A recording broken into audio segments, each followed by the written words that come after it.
Viewers, welcome to metro style. வீடியோக்குள்ள போறதுக்கு முன்னாடி மெட்ரா ஸ்டைலை சப்ஸ்கிரைப் பண்ணாதவங்க சப்ஸ்கிரைப் பண்ணிட்டு கொஞ்சம் சப்போர்ட் பண்ணுங்க. வாங்க வீடியோக்குள்ள போகலாமா? அப்புறம் வந்து பூமி கிட்ட சொல்றாங்க, பூமி, உங்க அம்மா தற்கொலை பண்ணிக்கிறதுக்கு காரணம் யாருன்னு தெரியுமா? உன் அம்மா சோபச்சந்திராவை நான் தான் கொலை பண்ணேன். இந்த விஷயம் அவளுக்கு தெரிஞ்சு போச்சு. இவ்வளவு நாளா நம்ம ஒரு கொலகாரி கூட தான் வாழ்ந்துட்டு இருக்கோம் அப்படின்னு ஒரு குற்ற உணர்ச்சியில தான் இந்த முடிவை அவர் பண்ணிருக்காரு. மட்டும் என்ன பத்தின உண்மையை சொன்னா அவரோட உயிர் போறதுக்கே சான்ஸ் இருக்கு. அதுக்கப்புறம் என்ன நடக்கும்னு நீ யோசிக்க கூட முடியாது அப்படின்னு சொல்லிட்டு அபூர்வா சொல்ல, இதெல்லாம் உண்மை நினைச்சிட்டு பூமியும் ஓன்னு அழ ஆரம்பிச்சிடுறாரு. உடனே அபூர்வா கிட்ட சொல்ல, இப்ப என் அப்பா எப்படி இருக்காங்க அப்படின்னு சொல்லி கேட்க, அதுக்கு அபூர்வா சொல்றாங்க, ரொம்ப கிரிட்டிக்கலா இருக்கு அப்படின்னு சொல்லிட்டு மாத்தி சொல்லிடுறாங்க. அப்படின்னு சொல்லிட்டு பூமி வந்து ஒரு முடிவு பண்றாரு, இந்த விஷயத்த இப்படியே விட்டுறக்கூடாது, அந்த கேமரால இருக்கிற உண்மையை அப்பா கிட்ட ப்ரூவ் பண்ணி காமிக்கணும் அப்படின்னு சொல்லிட்டு பூமி வந்து அந்த கேமரா வாங்குறதுக்காக அந்த கடைக்கு போயிட்டு இருக்காங்க. அங்க போய் பூமி வந்து கேமரா ரெடியா அப்படின்னு சொல்லி கேட்க, அவங்களும் கேமரா ரெடி ஆயிடுச்சு அப்படின்னு சொல்லிட்டு பூமி வந்து அந்த கேமராவை வாங்கிட்டு வந்துடுறாங்க. சரின்னு சொல்லிட்டு பூமி வந்து அந்த கேமராவை ஆன் பண்ணி பாக்குறாங்க.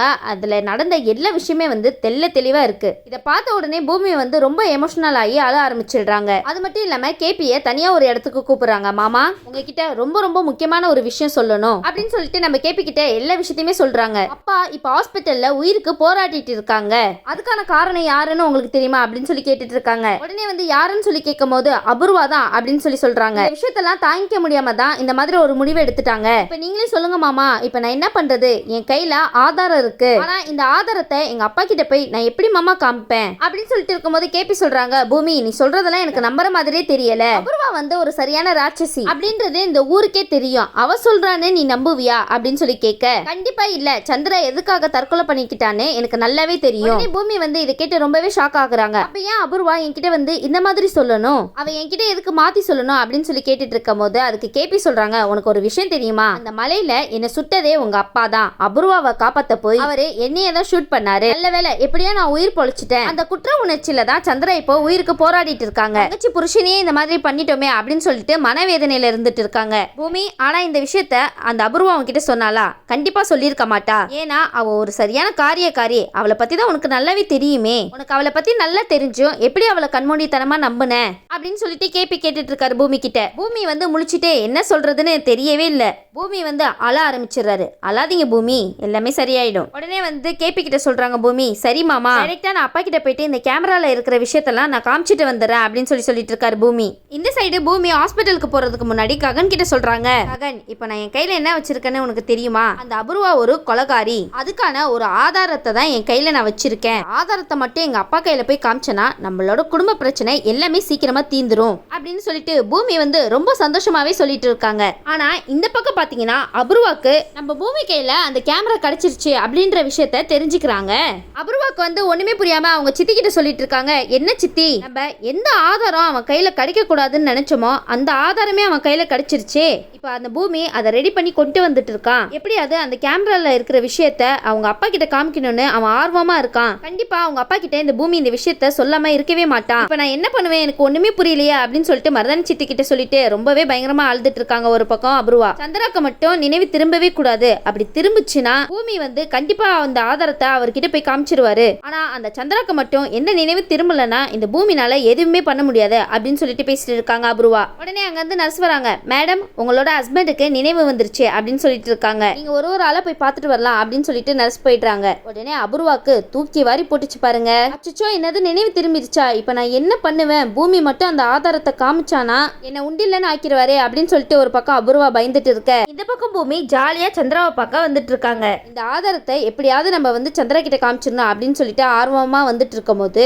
உடனே அபூர்வா வந்து இதெல்லாம் பார்த்துட்டு இந்த பூமி வந்து உள்ள வராத மாதிரி நர்ஸ் கிட்ட எல்லாம் சொல்லி வச்சிடறாங்க, இவனை உள்ள விடாதீங்க அப்படின்னு சொல்லிட்டு. உடனே வந்து சரின்னு சொல்லிட்டு பூமி கிட்ட சொல்றாங்க அந்த நர்ஸ், நீங்க இப்போதைக்கு அவரை போய் பார்க்க கூடாது. நீங்க வந்து அதிர்ச்சி தர மாதிரி ஏதாவது ஒரு விஷயம் சொன்னீங்கன்னா அவர் உயிருக்கே ஆபத்தாயிடும். இந்த மாதிரி ஒரு பக்கம் நர்ஸ் பூமி கிட்ட சொல்ல, பூமிக்கு என்ன பண்றது ஏது பண்றதுன்னே தெரியாம ஒரு பக்கம் முழிச்சிட்டு இருக்காங்க. உடனே அங்க இருந்து போயிடுறாங்க. இதை பார்த்ததுமே அபூர்வா வந்து ரொம்பவே சந்தோஷப்படுறாங்க. அப்பாடி, ஒரு வழியா போயிட்டான், இனி நம்மளுக்கு எந்த ப்ராப்ளமும் இல்ல அப்படின்னு சொல்லிட்டு. உடனே அபூர்வா நினைக்கிறாங்க, இப்போதைக்கு அவளை துரத்திட்டோம், ஆனா அவ சும்மா மட்டும் இருக்க மாட்டா.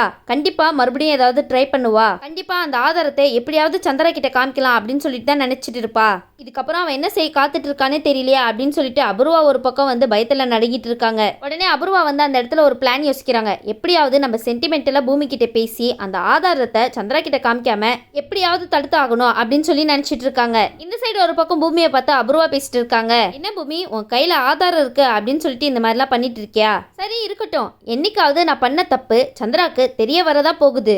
ஆனா நீ ஒரு விஷயத்த மட்டும் நல்லா புரிஞ்சுக்கோ. உன்னோட அப்பாவுடைய உடம்பு இப்போதைக்கு ரொம்பவே வீக்கா இருக்கு. ஏற்கனவே உங்க அப்பா குற்ற உணர்ச்சியில விஷத்தை குடிச்சு சாக கடுக்கிறாரு. அது உனக்கு தெரியுதா இல்லையா? இப்ப மட்டும் இந்த விஷயம் உங்க அப்பாக்கு தெரிய வந்துச்சுன்னா என்ன நடக்கும்னு நீ கொஞ்சமாவது யோசி பூமி. நீ ஒரு விஷயம் பண்றதுக்கு முன்னாடி இதுக்கு பின்னாடி எவ்வளவு பெரிய விளைவு இருக்குன்னு யோசி செய் பூமி. இதை கேட்டுட்டு பூமி சொல்றாங்க, என்ன அபூர்வா பயப்படுறியா? என்னடா இது, எப்படியாவது இந்த ஆதாரம் எங்க அப்பா கையில போயிடுச்சுன்னா உன்னோட கதை ஒரு ரெண்டியா க்ளோஸ் ஆயிடும் அப்படின்னு சொல்லிட்டு பயந்துட்டு இருக்கேன் என்ன அப்படின்னு சொல்லிட்டு ஒரு பக்கம் பூமி கேட்டுட்டு இருக்காங்க. கண்டிப்பா நீ அதுக்காக தான் பயப்படுறேன்னு நினைக்கிறேன். அதனாலதான் நீ என்கிட்ட எதேதோ சொல்லி நான் என் கையில வச்சிருக்க ஆதாரத்தை எங்க அப்பா கிட்ட காமிக்க விடாம தடுக்கிற, அதானே உண்மை. உடனே அபூர்வா ச்சே இவ என்ன எல்லாத்தையும் கண்டுபிடிச்சிட்டலே அப்படின்னு சொல்லி நினைச்சிட்டு இருக்காங்க. உடனே அபூர்வா சொல்றாங்க பூமி கிட்ட, இங்க பாரு பூமி, இந்த ஆதாரத்தை மட்டும் நீ சந்திரா கிட்ட காமிச்ச உன்னோட குடும்பத்துல ஒரு ஆளை கூட நான் விட்டு வைக்க மாட்டேன், அதை நீ நல்லா புரிஞ்சுக்கோ அப்படின்னு சொல்லிட்டு இருக்காங்க. இதை கேட்டு பூமி சொல்றாங்க, இதுக்கப்புறமும் உன்னோட மிரட்டலுக்கு பயப்படவே நினைச்சிட்டு இருக்கே என்ன?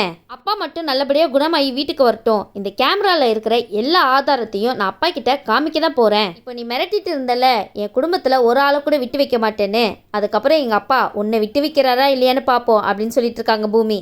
ஆனால் நம்ம பூமி அவங்களுக்கு கையில் கிடைச்ச ஆதாரத்தை யாருக்குமே தெரியாத மாதிரி வச்சிருக்கலாம். இப்போ இந்த அபூர்வாக்கு தெரிஞ்சிருச்சு, அப்போ சும்மாவா இருப்பாங்க? கண்டிப்பாக ஏதாவது பண்ண ட்ரை பண்ணிட்டே தான் இருப்பாங்க. கடைசி வரைக்கும் இந்த ஆதாரம் சந்திர கண்ணில் படாம தான் கொண்டு போவாங்கன்னு நினைக்கிறேன். இந்த சைடு ஒரு பக்கம் பூமி கிட்ட கேபி சொல்லிட்டு இருக்காங்க, மாமா நீங்கள் எதுக்குமே கவலைப்படாதீங்க, நம்மளுடைய எல்லா பிரச்சனைக்குமே ஒரு தீர்வு கண்டிப்பாக கிடைக்கதான் போகுது.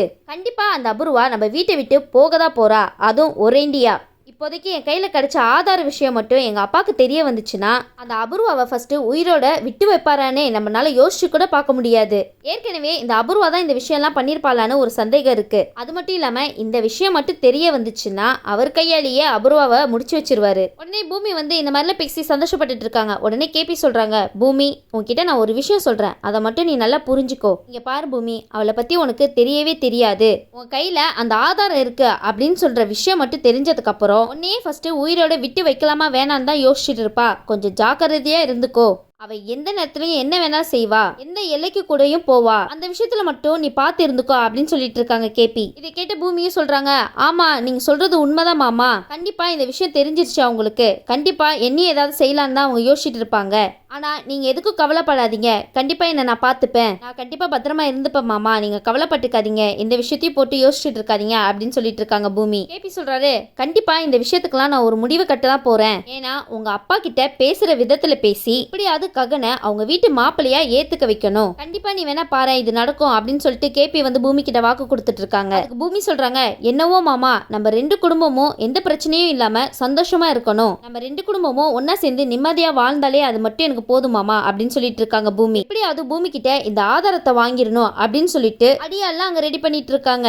எப்படியாவது பூமி கிட்ட இருக்கிற ஆதாரத்தை என் கையில மட்டும் எடுத்துட்டு வந்து கொடுத்துருங்க, அதுக்காக நீங்க என்ன பண்ணாலும் சரி, அவ கதையை முடிச்சாலும் சரி அப்படின்னு சொல்லிட்டு அபூர்வா அவங்க அடியாள் கிட்ட பூமியை போட்டு தள்ளுறதுக்காக இந்த எல்லா ஏற்பாடுமே அபூர்வா பண்ணிட்டு இருக்காங்க. உடனே நினைக்கிறாங்க, அந்த சந்திரா வீட்டுக்கு திரும்பி வரதுக்குள்ள அந்த ஆதாரமும் அங்க இருக்கவே கூடாது, அதே மாதிரி அந்த பூமியும் அங்க இருக்கவே கூடாது அப்படின்னு சொல்லிட்டு அவங்க அடியாள் கிட்ட சொல்லிட்டு இருக்காங்க. பூமி இந்த பிரச்சனையை விட்டு தப்பிச்சு வராங்களா இல்லையான்னு நம்ம வெயிட் பண்ணி பார்க்கலாம். இந்த வீடியோ உங்களுக்கு பிடிச்சிருந்துச்சுன்னா மறக்காம மெட்ராஸ் ஸ்டைலை லைக் பண்ணுங்க, ஷேர் பண்ணுங்க, சப்ஸ்கிரைப் பண்ணிடுங்க. தேங்க்யூ.